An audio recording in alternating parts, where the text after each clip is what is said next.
This is a student brief of an international law case for ATE 3515, Legal and Ethical Issues.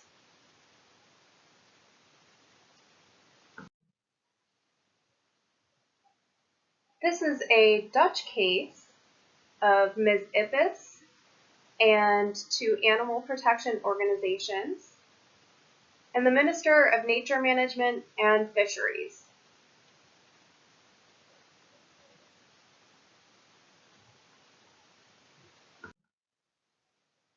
First, we'll discuss community law. Community law is a legal system that defines the rights and responsibilities of Europeans in its member states. The European Union created community law to resolve legal conflicts between individuals and firms living in different countries. Community law takes precedence over state and international laws. Therefore, if the laws conflict, courts must disapply national statutes and other national or state laws. Community law contains general principles, which are considered the yardsticks by which to measure the legality of adopted rules.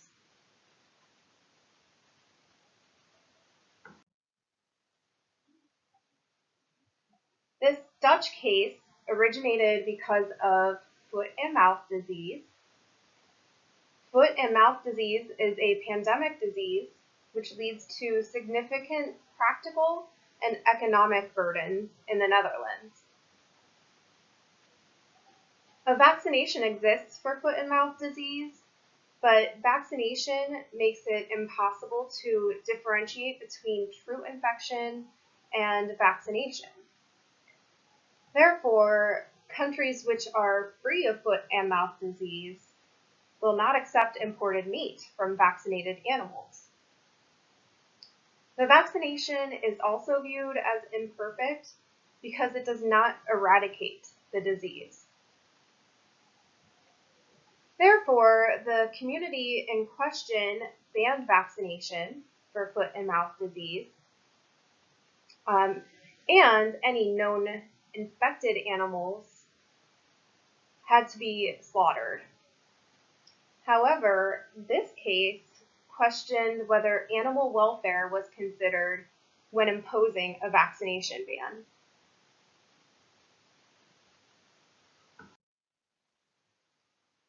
Ms. Ippes was a Dutch owner of 4 pet sheep and 2 pet goats. None of them were used for dairy or meat production, and she was concerned they'd become infected with foot and mouth disease and be mandatorily slaughtered because of that infection. So she applied to the Minister for Agriculture to be exempted from the vaccine ban. Emergency vaccination areas did exist, but Ms. Ippes lived outside that area. Therefore, her request was ignored, which implied it was denied. So she appealed the decision, stating she would register the animals' vaccine information, ensure the animals were free of the disease before they were vaccinated, and keep them on her land for a predetermined amount of time after vaccination. However, the president still declined her request.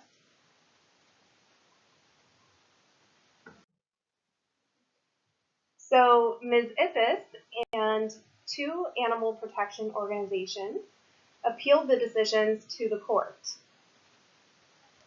They argued the decisions were not consistent with Article 3 of the Convention for the Protection of Animals Kept for Farming Purposes, which requires animals' physiological and ethological needs are met.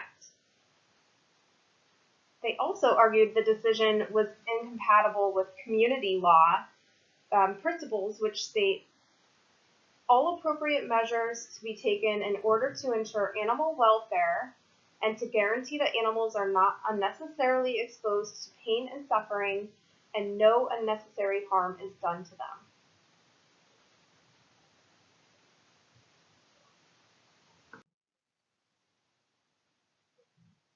They also argued unequal treatment of animals since zoo animals were allowed to receive preventive vaccinations.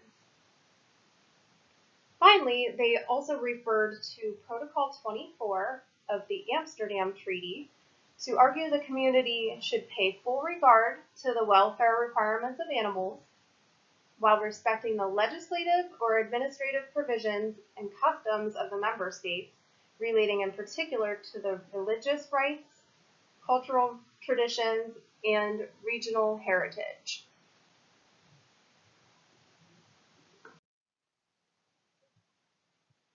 The case was accepted by the court, and due to the severity and increasing prevalence of foot and mouth disease, it was accelerated through the court system. Rather than the typical almost 2-year process, the court actually reached its decision just 1 month after the initial hearing. The court rejected the appellant's contention that animal welfare should be a general principle of community law. The court argued animal protection should not be considered an objective of community law because it is expressly stated animal protection is not an objective of the community as outlined in the Amsterdam Treaty.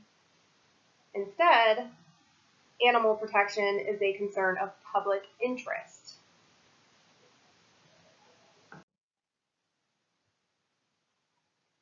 Finally, although the applicants cited the principle of equal treatment, the court decided the zoo animal and farm animal situations were simply not comparable.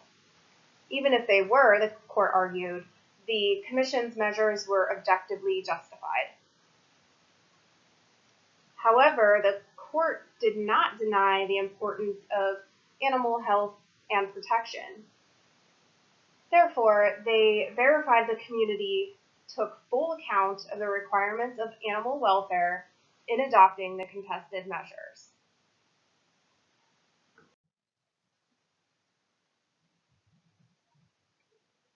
This case was the first time animal welfare was argued to be a general principle of community law. However, the court determined animal welfare is a concern merely of public interest, not community law. Public morality and varying member state laws should prevent animal suffering. However, it's been acknowledged animal welfare is a conflicting interest with a need for balance.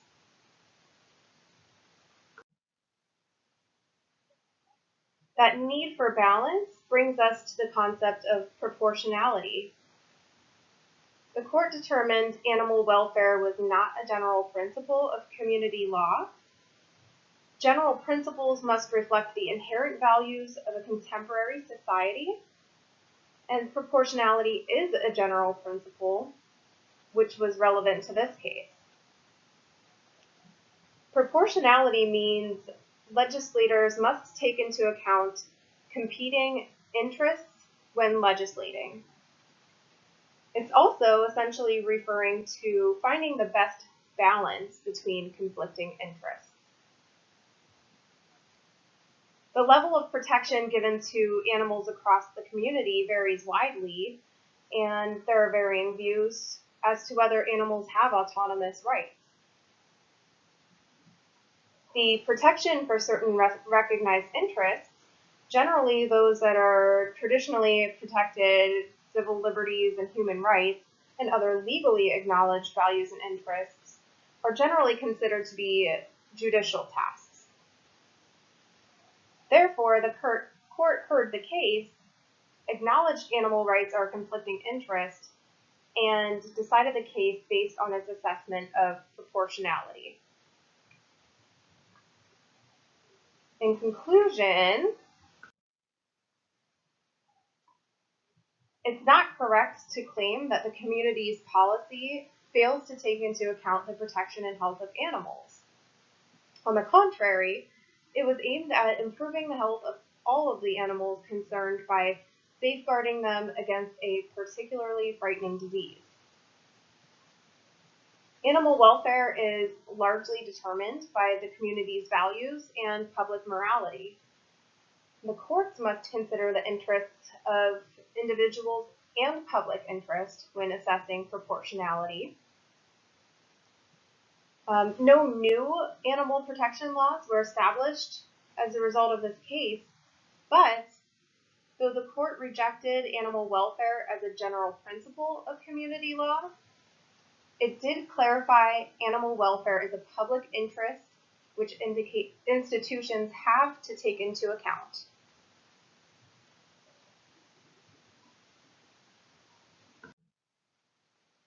I look forward to your questions.